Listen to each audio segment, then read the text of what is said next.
Okay, thank you so much for the chance to give this public talk about my research, the paper just mentioned, which came out in the QGE last year. I'm also happy to talk about, of course, in the QGE or in the Q&A and any other, I mentioned some other parts of this agenda throughout the talk. So I have 30 minutes, right? Yes. 30, 35. Perfect. Okay. So, I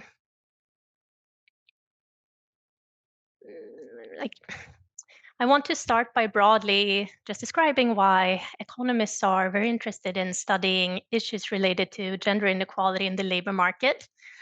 There are many reasons, broadly speaking, about why we want to study this, but for economists, the social, like macroeconomic costs are often the main focus.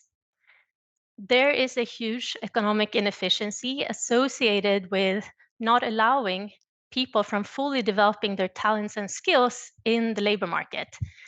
We can imagine like little children having dreams and hopes for the future.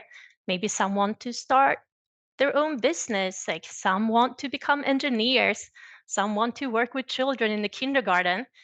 And I mean, it's very intuitive to think that the most like economic efficiency is obtained when everyone is free to pursue precisely the type of occupation, the type of work that they're the most interested in, because that really maximizes how society makes use of people's talents and skills, and it also makes people the most happy, right? Which is also related to the economic efficiency motivation.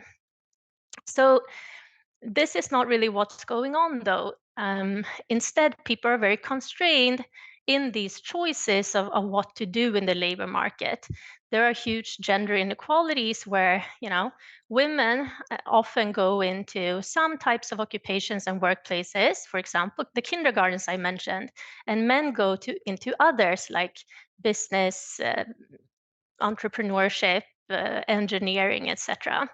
So this type of like sorting and segregation keeps the economy in an inefficient state by not allowing people to fully develop their talents. But of course, over time, these barriers have been gradually reduced. And a well-known paper published now a couple of years ago showed that in the last 50 years, 1/5 of economic growth in the United States has come directly from these reduced barriers for women in choosing to dedicate their lives in their work lives to the things that they're really interested in. When we think of gender segregation in the labor market, I spoke about occupations, of course. Related feature of this inequality exists between workplaces. So now I'm talking about, for example, supermarkets in the same Walmart chain. Like I work in supermarket A, you work in supermarket B, or we can think of different restaurants, different universities for university professors, etc. So across workplaces, it's the case that women tend to work in workplaces with a lot of women and men in workplaces with a lot of men. And this segregation explains a large share of the economic gender inequality that exists in wages, because the workplaces that have a lot of men tend to have much higher average wages compared to the workplaces where a lot of women work. So why would women, be in the low-paid workplaces and men be in the high-paid ones? Ongoing research on that issue has focused a lot on preferences for family-friendly work conditions. If we imagine that women have, yeah, this isn't imagination, of course, women have a larger um, responsibility for care work and household work in the family. And so women might prefer to be in a restaurant, for example, that have more flexible work conditions, maybe closer to their home. They can work part-time.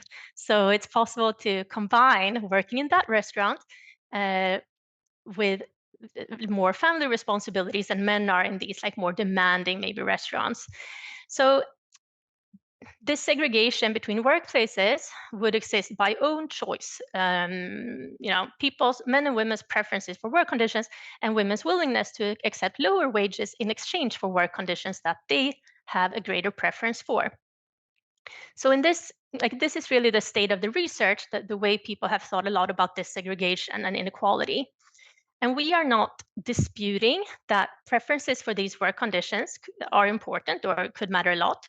But what we're saying in this work is that there could be another very important reason also related to work conditions, which could be not necessarily preferences for where to work, but mistreatment from colleagues or managers. So worse work conditions for women in these high-paying male-dominated workplaces, which prevents women from taking those, like going into those types of places and working there.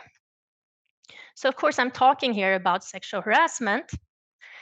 So let's briefly just define what that means. Sexual harassment is often defined as unwanted sex-related behavior at work. This could be physical, like unwanted sexual touching, or it could be non-physical, like telling crude jokes or showing crude pictures for your colleagues. Sexual harassment also commonly includes behaviors based on gender that's degrading or violates a person's integrity, but it's not necessarily sexual.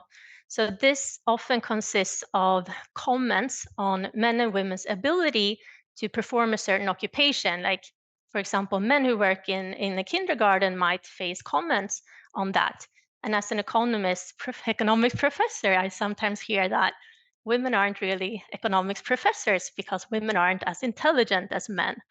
So those types of comments on men and women's capabilities to perform an occupation is, or similar, hostile comments based on gender and relating to work life, those are also often included in the definition of sexual harassment. So both these types of behavior are defined as discrimination by law in most countries and in the EU. It's also defined in many countries and in the EU as a form of violence against women.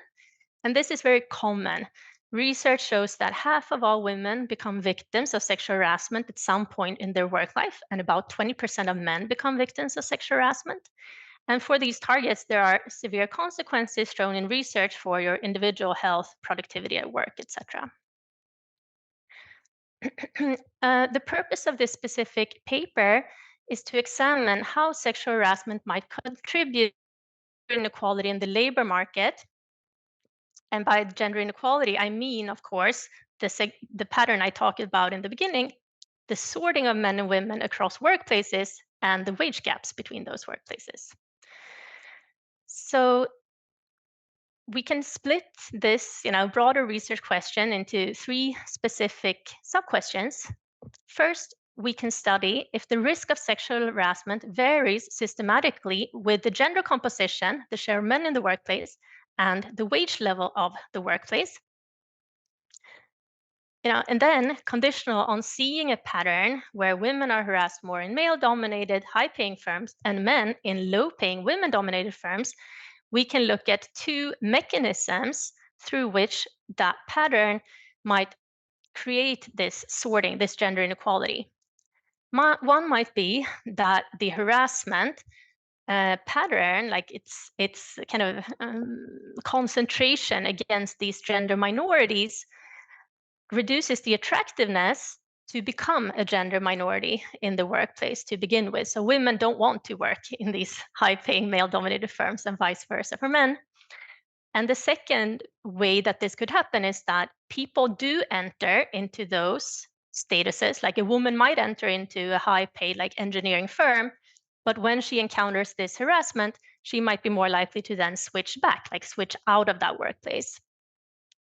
So these are two mechanisms that harassment could lead to gender inequality. And I'm going to provide some empirical results for each of these three questions, like what does the pattern of harassment and wages look like? Do we see evidence that harassment reduces systematically some employers' attractiveness to women and men? And does harassment make people switch jobs in ways that increase economic gender inequality? So the first question is then to study risks across workplaces by their gender composition. And here we use nationally representative data on sexual harassment from Sweden.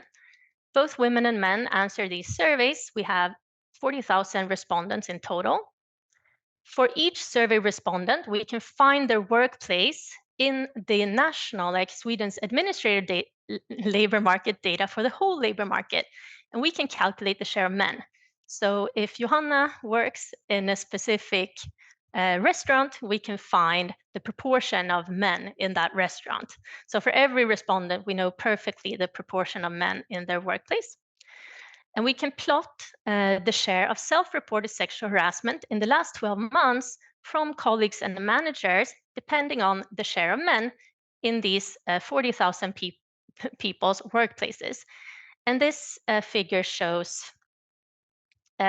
those distributions for women in the hollow circles. So these are like the distributions for the 40,000 women. So each little hollow circle here is about 300 respondents, like the average share of those 300 people who said in the survey that they were sexually harassed in the last 12 months. And the triangles are the same averages for men. And on the horizontal axis, you can see the share of men in the workplace from 0% men to 100% men. And then on the vertical axis, the share who was harassed. So, I mean, clearly here, women are harassed more than men. On average, in our data, the rate for women is about 3 times as high as the rate. And you can see here that there's a linear increase for women's harassment risks, depending on the share of men in the firm, starting at like 5% or less harassed in the last 12 months in the most like women-dominated firms, lowest share of men to the left in the graph, and then rising fivefold to 25% in the last 12 months for the most male-dominated firms. So looking at the share, like men's harassment is clearly lower. Men self-report low rates of sexual harassment in nearly all firms or all workplaces, except on the left-hand side in the figure where the share of men is the lowest. You can see men's harassment like kind of jumping upward. So in those most women-dominated workplaces, men are harassed more than women, and the rate is quite high, 10 to 15% in the last 12 months. So we do various things here in the paper. We try to look a little bit at explanations for this pattern. We look at like sources of measurement of sexual harassment, labeling, probabilities of the person, recall, and I'm happy to talk about those in the Q&A if you are interested.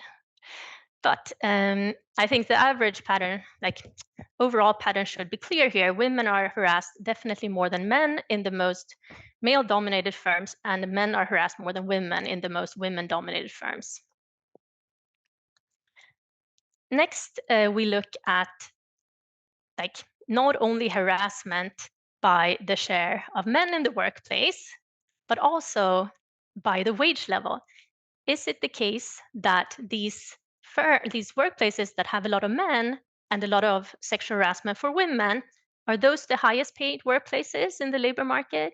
And are the workplaces that have a lot of women and few men, where men are harassed more, are those the workplaces with the lowest wages? For this question, we again exploit the fact that we can link each survey respondent to this whole, like to the administrative data for the whole Swedish labor market. This enables us to calculate a certain workplace's wage level relative to all its comparable workplaces in the same industry as that workplace. And this is a measure used a lot in labor economics, where we take individual level data about the workforce. We take the fact that we know people's wages for everyone in the workplace, and we compare workplaces to each other, conditional on traits of the workforce. So imagine like two restaurants, both have like a chef, or maybe some people working in the kitchen, they have waiters, and these people have different amounts of training and education in their occupation. What this measure called the wage premium calculates is the relative wage level of the firm conditional on who is employed there? So clear, if we go to high-end restaurant, wages are going to be higher than a maybe like mid-range restaurant, despite those places hiring similar types of workforces. So this is what this measure captures. So I'm going to talk a bit more about the measure now that I explain the figure here. So what we do is to take the 40,000 people who answer the survey, and then we calculate this wage premium of their workplace. And that's plotted on the right-hand side here, the Y, like the vertical axis on the right-hand side of the plot. 0 means that the workplace has about the same wage as the average type of workplace in that industry. 0.06 means that a workplace pays 6% more wages than the average workplace in their industry with a similar type of workforce. And -6 means that it pays 6% lower wages. So what we do is we split the sample by 5 percentage point increments of the share of men in the workplace. And this is on the horizontal axis. So starting at like 0 to 5% men in the workforce, 5 to 10% men in the workforce, etc. And then we show jointly the pattern of sexual harassment with the pattern in wage levels. The hollow circles are the difference in harassment rates from the previous figure I showed, women's harassment rate minus men's harassment rate in each of these categories of the share of men. So you can see that the hollow circles start at negative values in the left-hand side of the graph. Men are harassed more than women, like 10 percentage points more in the most women-dominated firms. The share of men is the lowest. And then when we go to the right, hollow circles start going above 0, so women are harassed more than men. And then, of course, as I showed, in the most male-dominated workplaces to the right, women are harassed by about 20 percentage points more than men. So this is the pattern I showed. And then what the additional information here is the average wage premium in each of these categories of workplaces. And those are shown, the average wage premiums in the squares, the gray squares. And you can see clearly like an increasing pattern. The workplaces where men are harassed more than women are the lowest labor market, and the work harassed more than men are the highest paying workplaces. Clearly, those are paid higher than other workplaces in the Swedish labor market. So there is this joint pattern where like women are harassed more than men in male-dominated firms, and those also pay much more. Men are harassed more than women in the labor market in women-dominated workplaces, and those are the lowest paid workplaces in the labor market. So given this pattern of gender segregation and harassment and wages across firms, as I already talked about, we look at 2 ways that this pattern can produce gender inequality. First, it could be deterring people from wanting to become gender minorities.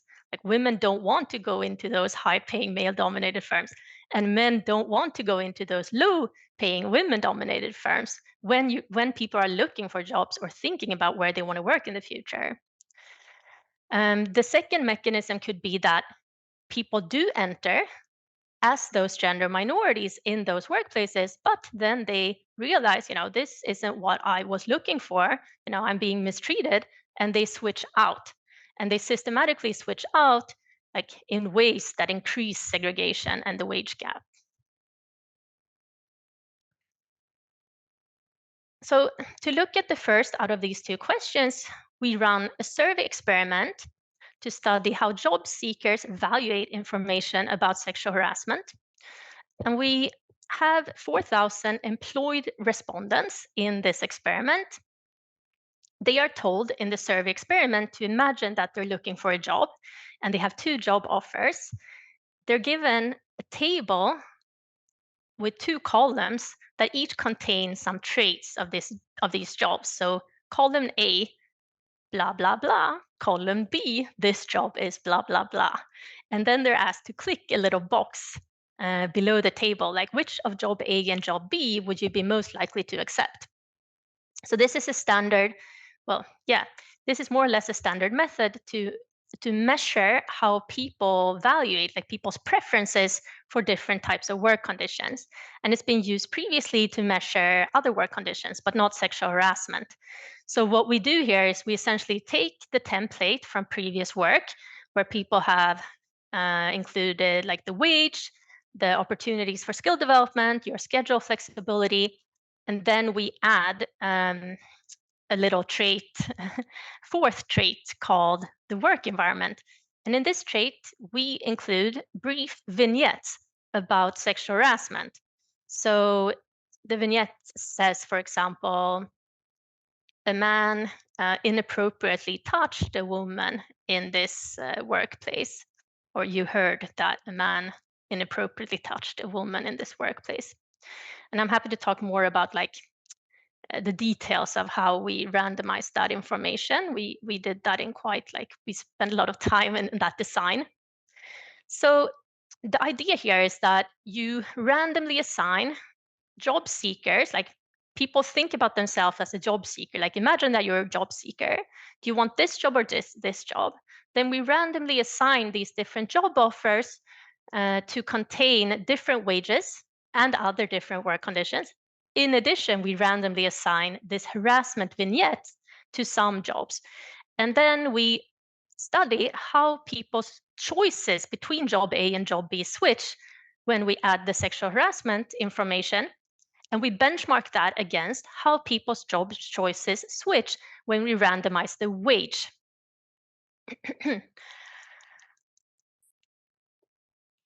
Okay. So by relating the likelihood to choose a job, like how much does the likelihood to pick a job drop, like shrink when we add the harassment, we can benchmark that against changes when people see different wages.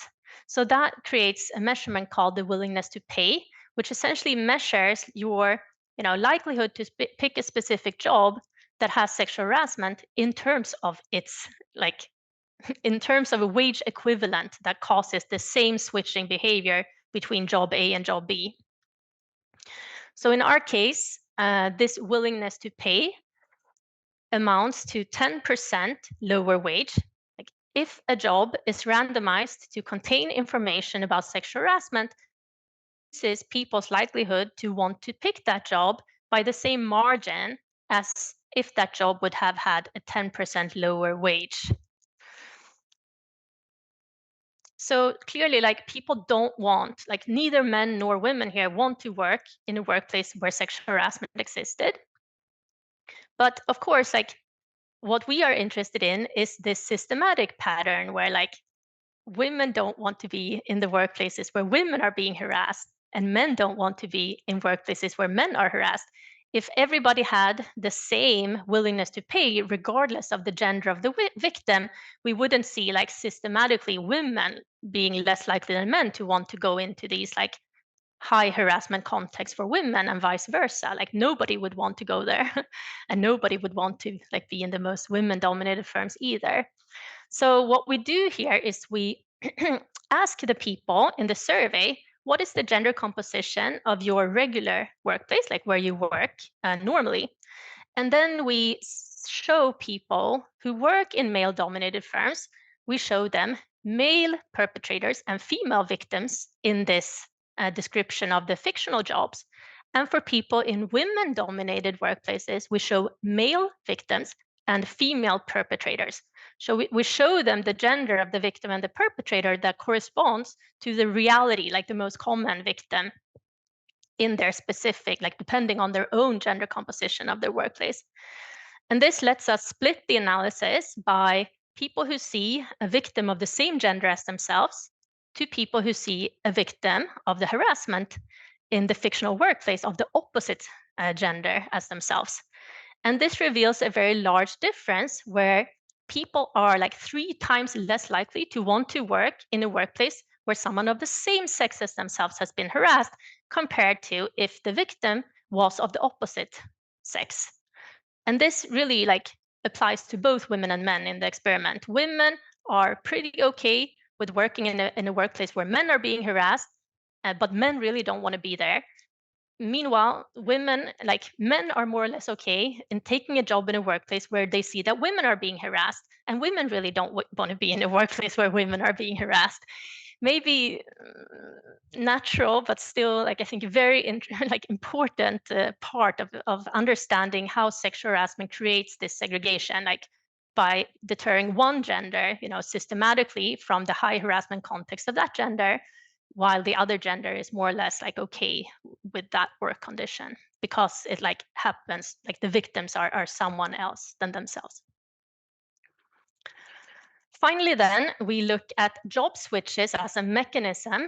And here we return to this nationally representative survey data, and we use the fact that we can follow each survey respondent over time.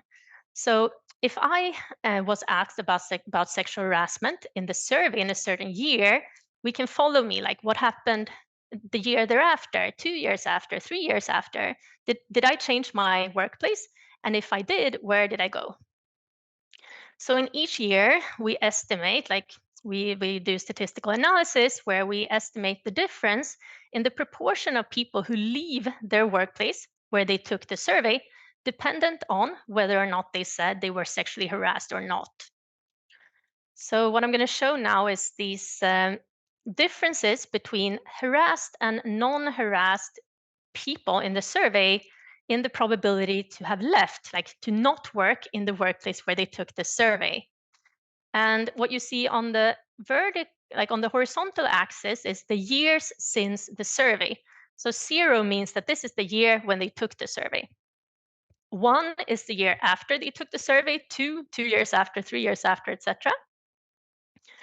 And on the vertical axis, we have the difference in the probability to have left that workplace. So 0.05 means that 5 percentage points more of the harassed compared to the non-harassed people had left the workplace in that year. So for women, you can see, after the survey year, there's an increase in these, there's positive estimates showing that women who were harassed are definitely more likely to have left the workplace after they took the survey compared to women who were not harassed. And the same pattern is visible also for men, but less, the magnitude is smaller. So what are these different colors of the markers? These are different specifications of the statistical analysis. The black ones look only like just a comparison of rates.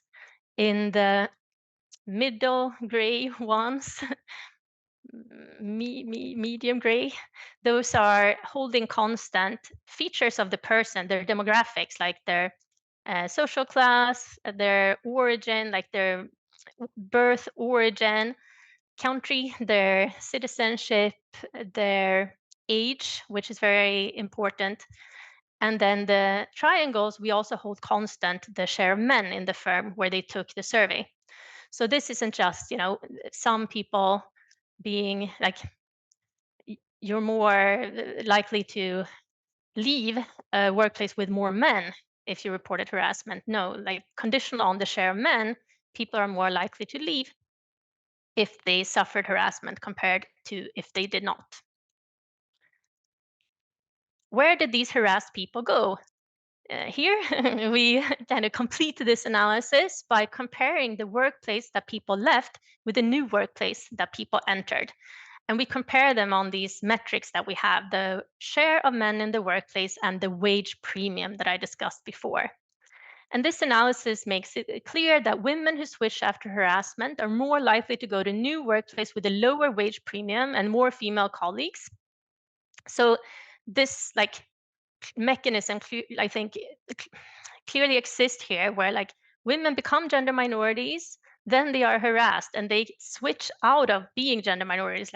They leave those male-dominated high-wage workplaces and go to more women-dominated workplaces with lower wages after suffering harassment there.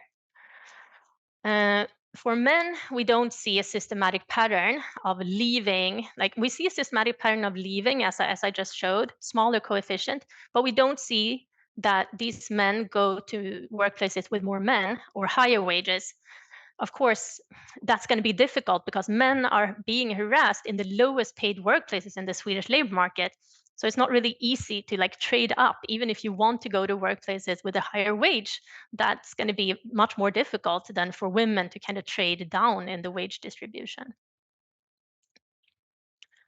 So conclusions, we look in this paper on sexual harassment and gender inequality in the labor market, and we see that the risk of sexual harassment is higher in the Swedish labor market for women in high-paying male-dominated workplaces, and the risk of sexual harassment is systematically higher for men in low-paying female-dominated workplaces. Essentially, harassment here becomes almost like a tax on men and women who choose to be gender minorities in their workplace. And this tax, our survey experiment shows, deters job seekers from wanting to become workplace gender minorities. I think we find evidence that women are deterred from going into these high paying male dominated firms, and men are deterred from going into the lower paid women dominated ones where they are the main harassment victims. So apart from deterring people from becoming gender minorities, we also find that there's more job switching for people who are already gender minorities, and that switching kind of contributes even further to this gender inequality. So sexual harassment really contributes to this gender segregation and wage inequality between workplaces that I spoke about in the beginning. Okay, I'm going to end there, and I'm happy to take any questions.